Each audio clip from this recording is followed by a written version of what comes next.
The Hearts of Gold podcast is brought to you by the Grow and Share Network, produced by Off the Walter Media Productions. Welcome to Hearts of Gold. Today we have Kendall with us. Hi, Kendall. Can you tell us about your Girl Scout Gold Award project? Yes, I can. So my Girl Scout project is entitled A Place for Change. One issue that I noticed is that there is a serious lack of women in the fields of woodworking and carpentry. At my school, we personally have systems class where we get to work with wood and with tools, but we are unique in that aspect. And so I decided that I wanted to be able to help girls learn those skills, even if they weren't going to learn them anywhere else. And the way I went about doing that is that at my local Girl Scout camp, they have a pool, but they don't have any changing rooms. They have a bathroom where girls can change, but there's only 2 stalls. So you either have to walk around in your wet bathing suit or pretty much only that option. So what I decided to do was take one of the existing pavilions near the pool and convert it into changing rooms. But I decided that to teach girls these woodworking skills, I would host workshops where I would teach girls how to use the tools, and they would be able to make an impact and create structures that many of them who are Girl Scouts would be able to use and see that they were able to create that project. What drew you to building the changing rooms at the camp?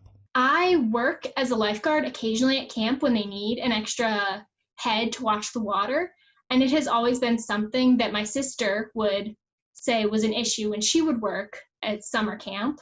And so it was really just something that I knew was an issue. What kind of reactions did you get from the girls who did the woodworking with you?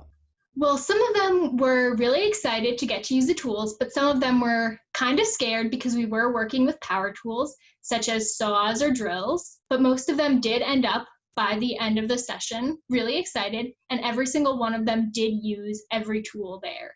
Even if they were hesitant about it, we made sure that they were safe, and they did end up doing it and enjoying it. How did the design part of the changing rooms come about? Well, we wanted to try and maximize the amount of space to get as many possible changing rooms.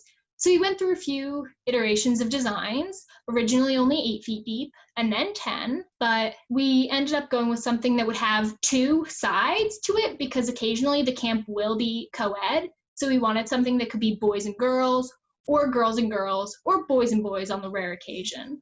So we wanted to include that in our design. What was your biggest challenge and how did you overcome it? Well, we had a few challenges. As with any project that is outside, the weather was something we had to deal with because if it was raining, we couldn't really work on the project. We had to do some terraforming as there were large trees in front of where we wanted the doors to be. And one of the biggest issues at the start is that we didn't have as many girls as we had hoped get interested. But we ended up getting more girls as we advertised and reached out to girls and troops in our community to see if they would be interested in doing. And the girls we did get had a lot of fun doing it. So I'm happy that I was able to reach some girls. Do you have a special memory from your project that you'd like to share? Yes. Actually, this is to go off of the girls who were scared but got excited. One of the girls was not at all excited about the power saw. She had watched her troop mates do it, but she really just wasn't interested in it. And we actually ended up going back to it because she decided she had wanted to try it later. And she was so happy that she had done it. And that was just really something that warmed my heart because I was able to teach her that skill. I was able to give her the motivation to push past something that frightened her. And I was really happy that I was able to do that. What other camp experiences have you had? So I have done a lot of camping at Camp in Nwendwin. I volunteered a few times at a couple of programs as a counselor aide, not overnight camp, but just when they needed someone to help out because I live very close to Camp in Nwendwin. So it's kind of been somewhere that I've grown up. What's your camp name? Well, my camp name is actually Ducky. And what's the story? It's always been a childhood nickname because apparently when I was a baby, I would sound like I was quacking when I was crying. So I was always just Ducky. Actually, another camp experience I've had that wasn't a Girl Scout camp experience, but was still a Girl Scout experience was I spent 2 weeks camping out in Costa Rica through Girl Scouts Outward Bound Costa Rica. And what was the theme of the trip? The theme of the trip was actually Sea Turtle Conservationism. So we spent 14 days in Costa Rica and Panama working with Sea Turtle Conservationists. And we would do things like go on walks to see the mother leatherback sea turtles lay their eggs at night. And we dug up nests to make sure that the babies were able to get out if they couldn't dig themselves up themselves.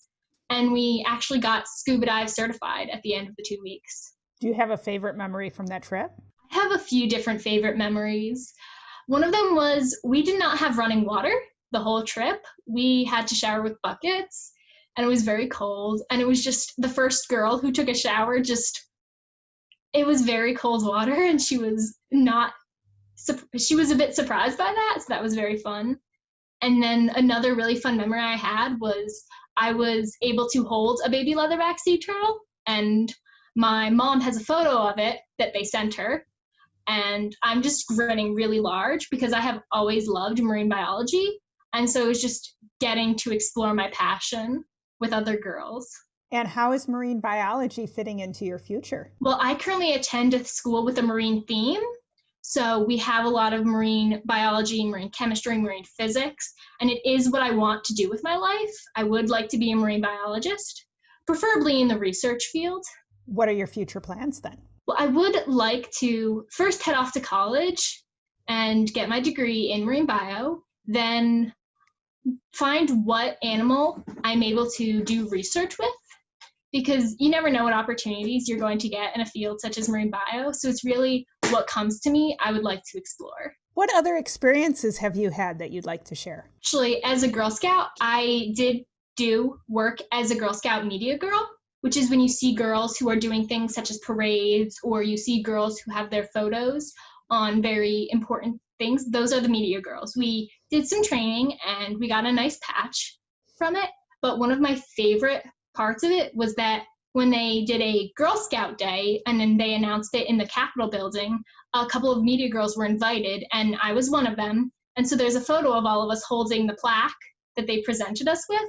And it's really cool because I got to see a part of my government and I was able to represent Girl Scouts and do something that was really fun. What message would you give to older Girl Scouts who are struggling with whether to remain in Girl Scouts? You will never not benefit from the skills you've learned with Girl Scouts. I meet girls who are Girl Scouts who I have never met before, and they are my sisters. I have a whole family, and by leaving, you are giving up those girls and your community. I would really just stick with it because Girl Scouts is something about you, and you will never lose the experiences you get.